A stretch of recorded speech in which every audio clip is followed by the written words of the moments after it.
Victor came home late that evening. The house was quiet.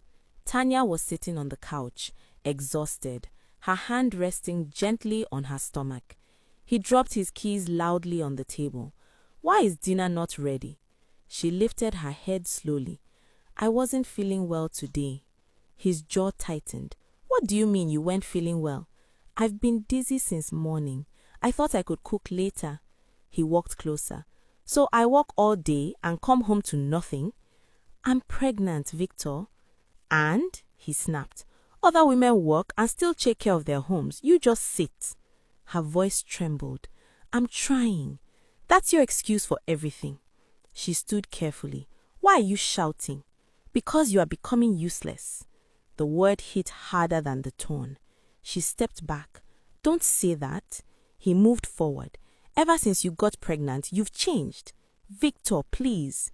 The slap came without warning, angry, harder than before. She stumbled. He grabbed her arm roughly. "Don't raise your voice at me in my house." She tried to pull away. "Leave me." He shoved her in frustration. She fell backward, hitting the edge of the dining table before crashing to the floor. Silence, then warmth, spreading. Her hand moved slowly to her stomach. When she looked down, blood. The hospital lights were too bright, too white, too loud.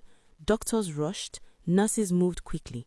Victor stood beside the bed, not crying, not shaking, just annoyed.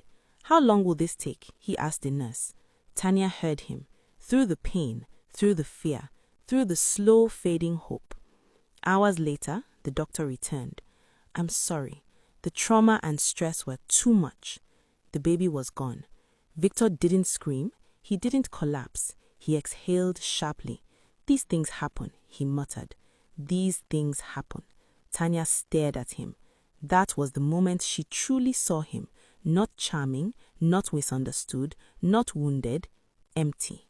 She didn't argue when they returned home. She didn't cry loudly. She didn't accuse him. She became quiet, dangerously quiet, not broken, awake. She replayed everything: the first dinner, the phone call, the smile on his face when he spoke about Mariam, the warning she ignored. "You think she won. Let her enjoy you." Mariam hadn't been bitter. She was honest. Tanya stopped reacting. Instead, she observed. She saved medical records, photographed bruises, recorded arguments quietly, backed up messages, documented dates, times, threats. Victor grew comfortable again. He mistook her silence for submission. He didn't realize it was strategy. Then the collapse began. A police report was filed. Domestic abuse, medical confirmation of trauma during pregnancy, recorded evidence. Victor was shocked when officers arrived at the gate. "This is nonsense," he said. "She's unstable." But this time, he didn't control the narrative, because Mariam stepped forward, calm, composed.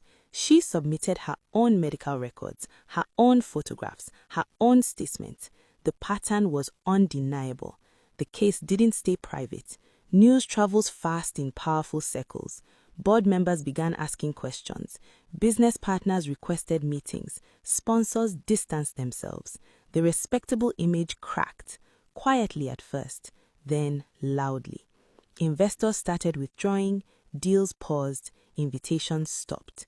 The man who once controlled rooms now struggled to enter them. Victor called Tanya repeatedly. "You've destroyed everything." She didn't answer. He sent messages. "You'll regret this." She blocked. For the first time, he had no emotional leverage, no woman defending him, no wife protecting his image, no secret lover believing his lies. Mariam moved on fully. No celebration, no revenge, just closure.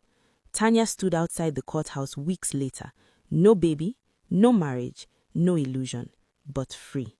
She had entered that marriage thinking she won. She left it understanding something far more valuable. You cannot rescue a man who enjoys breaking women. And if he destroyed one before you, you are not special. You are next.